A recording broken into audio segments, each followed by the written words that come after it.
الذي دل على وجوده افتقار الموقنات وعلى قدرته وعلمه أحكام المصنوعات المتعلقة المشابهة الجسمانيات المنزه بجلال نفسه المناسبة الناقصات ونحمده حمدا يملأ أقطار الأرض والسماوات ونشكره شكرا على نعمه المتظاهرات المتواترات ونستعينه على دفع البأساء وكشف الضراء في جميع الحالات والصلاة على نبيه محمد صاحب الآيات والبينات المكمل بطريقته وشريعته سائر الكمالات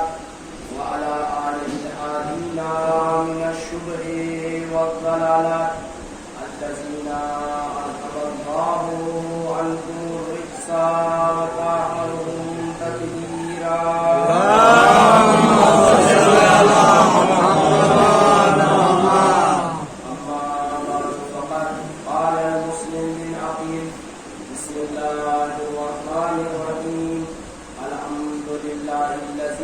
خلق محمدا وعليا دليلا لذاته وأقام مقامه في سائر بريته وجعل الأول منهما تاجا لمشيته والثانيا سيفا لإرادته صلوات محمد. اللهم صل على محمد.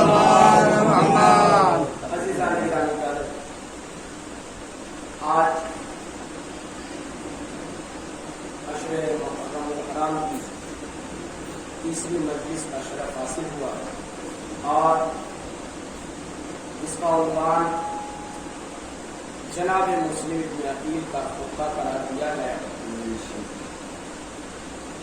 بات یہاں تک پہنچی کہ پروردگار عالم کی جناب مسلم علیہ السلام دربار عبداللہ ابن یزید میں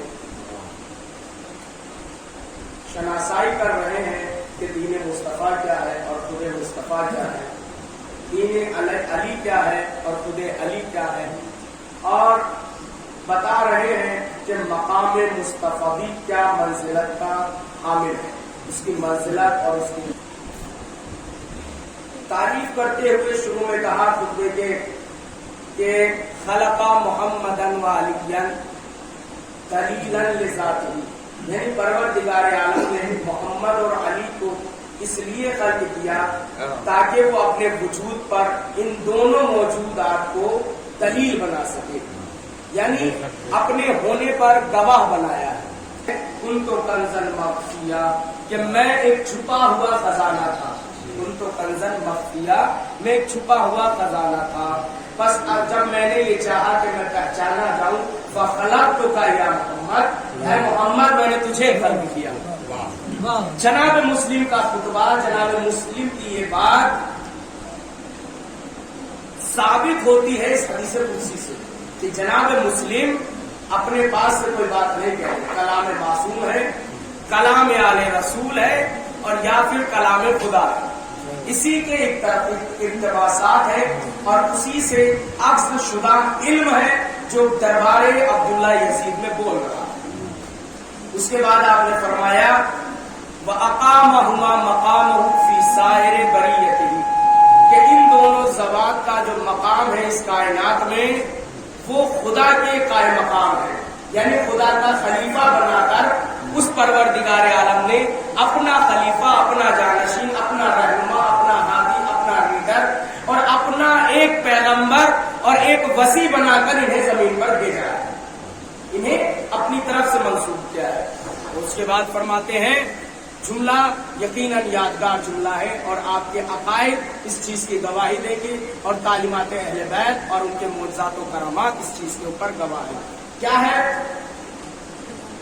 کہ وَجَعَلَ الْأَوَّلُ مِنْهُمَا تَاجًا لِمَشِيَّتِهِ، ان میں سے ایک کو پروردگار عالم نے اپنی مشیت کا تاج عطا کیا. مشیت کسے کہتے ہیں؟ یعنی ارادے کو. مشیت کسے کہتے ہیں؟ بہت توجہ چاہتا ہوں. مشیت کسے کہتے ہیں؟ ارادے کو. یعنی پروردگار عالم نے ان دونوں ذات میں سے ایک ذات کو اپنی مشیت کا تاج پہنایا ہے. یعنی تاج پہنانے کا مطلب کیا ہے؟ مشیت کا تاج پہنانے کا مطلب کیا ہے؟ مشیت کا تاج پہنانے کا مطلب یہ ہے کہ اس کی زبان پر اور اس کے افعال پر خدا کا پہرا ہے. فما ینطق، زبان تبھی کلام کرتی ہے جب آیت نازل ہو، جب حکم پروردگار ہو کہ وما ینطق عن الہوی ان ہوا الا وحی یوحی. زبان حرکت ہی نہیں کرتی مگر یہ کہ وحی الہی نہ آ جائے. اور ہاتھ کے بارے میں ارشاد فرمایا بسم اللہ الرحمن الرحیم. شب ہجرت کی آیت ہے وما رمیت اذ رمیت ولکن اللہ رمی. اے میرے حبیب تم نے یہ کنکریاں کفار و مشرکین کی جانب نہیں پھینکی ہے. جب رسول اکرم کا محاصرہ کر لیا کفار اور مشرکین نے ایک پروگرام بنایا کہ ہم رسول کو قتل کر دیں گے، نعوذ باللہ. یہ اس رسول کو قتل کرنے کے در پر تھے، اس رسول کو قتل کرنے کے لیے آئے تھے کہ جس کا محافظ خدا ہے، جس کا محافظ جبریل ہے، جس کا محافظ امیر المومنین ہے، جس کا محافظ حیدر کرار ہے، جس کا محافظ علی جیسا ہو اس کو کوئی نقصان نہیں پہنچا سکتا.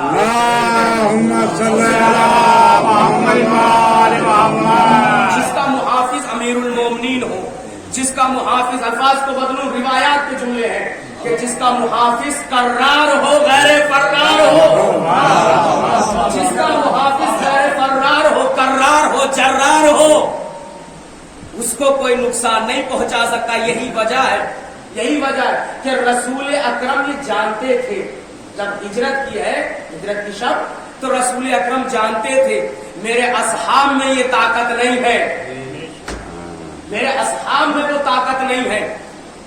امت مسلمہ میں سے کسی میں یہ جرأت، یہ ہمت، یہ حوصلہ، یہ جانثاری کا جذبہ نہیں پایا جاتا جو جذبہ علی میں پایا جاتا ہے، جو جذبہ علی میں پایا جاتا ہے، جو کرار میں پایا جاتا ہے. اور یہی وجہ ہے کہ دشمن جو ہے گھر کا محاصرہ کیے ہوئے ہیں، چاروں طرف سے گھیر رکھا ہے، اور رسول اکرم ان کے درمیان سے گزر گئے. اور امیر المومنین کے اوپر کیا کیفیت ہے وہ بتانے کی ضرورت نہیں ہے. بہت توجہ چاہتا ہوں، امیر المومنین بہت ہی پرسکون ہے، سکون کی نیند ہے، سکون کی نیند سے سو رہے ہیں، اطمینان ہے. اطمینان قلب ہے. اطمینان قلب کیوں ہے؟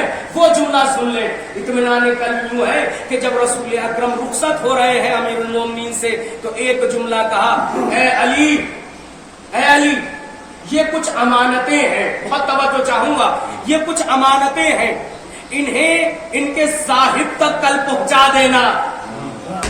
شاید میری بات پہنچ گئی کہ انہیں، ان امانتوں کو ان کے مالکوں اور ان کے صاحبوں تک پہنچا دینا. بس علی اطمینان کی منزل پر پہنچ گئے کہ رسول نے یہ جملہ کہا ہے کہ اے علی تمہیں یہ امانتیں کل پہنچانا ہے تو رات میں کتنے ہی ہزار کفار و مشرکین جمع کیوں نہ ہو جائے، علی کا کچھ نہیں بگاڑ سکتے.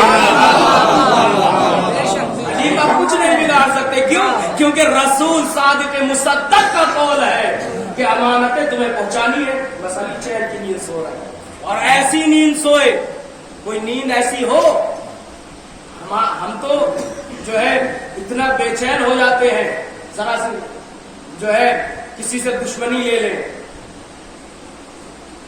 کبھی کبھی بعض مرتبہ ایسا ہوتا ہے کہ انسان کسی ایسے کو سمجھا بیٹھتا ہے، کسی ایسے کو تبلیغ کر بیٹھتا ہے کہ جو خود اس کی جان کا خطرہ بن جاتا ہے، اس کی جان کا خطرہ بن جاتا ہے. یہی تو ہوا نبی کے ساتھ کہ نبی کی دشمنی اور کوئی نہیں تھی، دشمنی بس اتنی تھی کہ نبی ہے.